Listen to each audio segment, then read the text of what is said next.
The Buddha's teaching. If you find no one to support you on the spiritual path, walk alone. From Dhammapada verse 61, is one of his most profound reminders about self-reliance, inner strength, and the courage to follow truth even in solitude. Let's explore its deep meaning through the Dhamma lens. 1. The origin of the teaching. This verse comes from a story in the Dhammapada, commentary about a monk who left the monastery because his fellow monks were lazy and unmindful. He thought, what's the point of staying here? None of them truly practice. When the Buddha heard of this, he said, it is better to walk alone than to walk with fools. Walk alone, do good, be free from desires. Like an elephant wandering alone in the forest. The Buddha was not encouraging arrogance or isolation. He was teaching wisdom and companionship. When others distract, mislead, or weaken your virtue, solitude becomes the safer, wiser path. 2.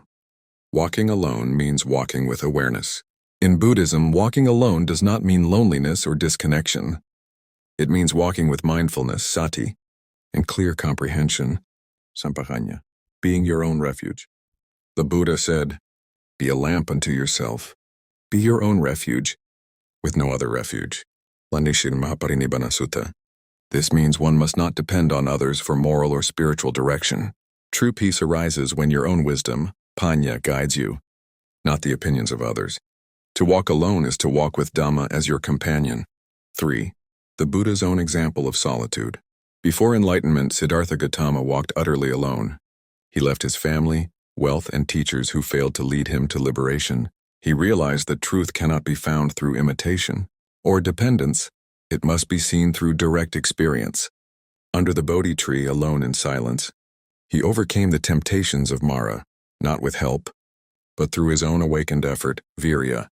Thus, solitude in Buddhism is not emptiness. It is the space where awakening blossoms. 4. Why solitude is sometimes necessary. The Buddha explained that companionship is valuable only when it uplifts your mind and supports virtue. Otherwise, the company of unwise people, asaparisa, leads to delusion and restlessness. He said in Dhammapada 207, associate with the wise, not with the foolish. Honor the virtuous, and live among the noble. If one cannot find such companions, it is better to walk alone than to be dragged into ignorance, because wrong company corrupts the mind while solitude purifies it. 5. Walking alone builds inner strength. When you walk alone, you learn self-discipline, mindfulness, and resilience. You begin to see that peace does not depend on anyone else's approval or support. In solitude, you meet your own mind, your fears, attachments, and illusions. This is why the Buddha called solitude a noble friend, because it reveals truth. The Itivuttaka 78 says, one who delights in solitude, whose mind is calm, who sees things as they truly are, such a one is free from fear and sorrow. Thus, the solitary path is not an escape, it is an awakening. Spiritual independence is the highest freedom. The Buddha warned that attachment to others, even spiritual teachers, can become another chain if it breeds dependence. True Dhamma practice means understanding cause and effect by yourself.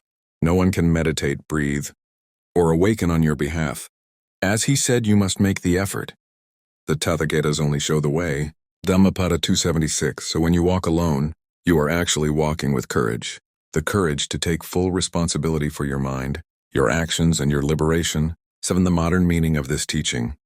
In today's world, walking alone means choosing peace over popularity, remaining honest when others compromise truth, following mindfulness instead of social noise, protecting your inner calm even if misunderstood. It is not isolation, it is integrity.